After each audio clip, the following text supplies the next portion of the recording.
Here are today's top stories and why they matter.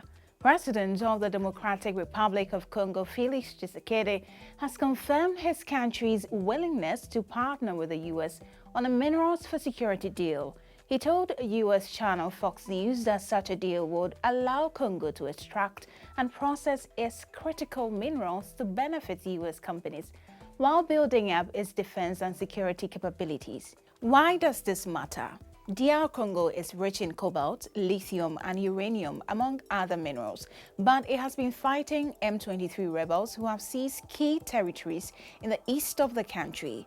Tshisekedi's government believes a deal with the U.S. can help it protect these territories and beef up its security as the conflict lingers. Now, the U.S. Embassy in Pretoria has received a registration list of over 67,000 South Africans willing to relocate to the U.S. The South African Chamber of Commerce in the USA said the interest follows Washington's initiative to resettle members of the Afrikaner community. How significant is this? DW correspondent Thuso Kumalo provides some answers. This is a significant development because the South African Chamber of Commerce in the USA says its website continues to be inundated with registrations from individuals seeking more details about the program to help them resettle it in the US. The group said most applicants were between the ages of 25 and 45 and had 2 or 3 dependents. I would like to take the refugee status in America. I want them to give us the chance to leave, because not everyone wants to stay. I know AfriForum said that, oh, we're here to stay, but I don't think they speak for everyone. And personally, I don't want to stay here. I've got no family in terms of there's no potential for me to have a family in this country. Since President Donald Trump returned to the White House, relations between the US and South Africa have deteriorated.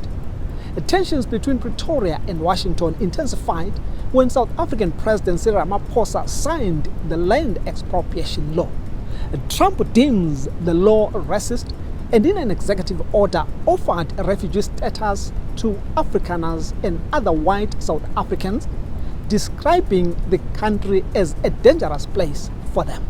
Thanks, Thuso, for those details.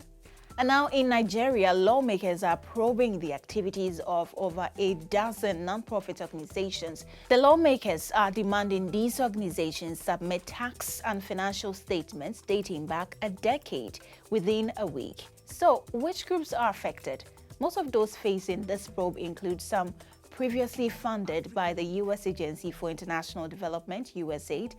Such groups have had their works frozen by the Trump administration, who has suspended funding to them for 90 days pending assessment of their effectiveness. A committee of Nigeria's House of Representatives has sent letters to groups involved in human rights and accountability work, including Transparency International Nigeria, informing them of the probe.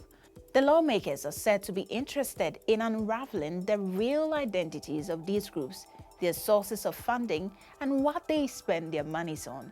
Why does this matter to the lawmakers? The letter sent to the organization said the investigation was a response to comments made last month by U.S. Congressman Scott Perry, who said USAID had funneled money to various Islamic groups worldwide, including Boko Haram in Nigeria. Now let's talk about sports. And already shocking results are emerging from the ongoing World Cup qualifiers in Africa. On Wednesday, Cameroon were held to a shock draw away to Eswatini. Cameroon remain unbeaten after 5 games, but could lose the top spot in their group before they host Libya next Tuesday. Meanwhile, Tunisia continued their unbeaten run with a hard-fought 1-0 win against Liberia to move 5 points clear to the top of Group H. Now, there are 9 qualifiers on Thursday, and Comoros can regain top spot when they host Mali. And that's all we have time for. Don't forget to comment, like, share, and subscribe to our channel, DW Africa. I am Ajwa Domina.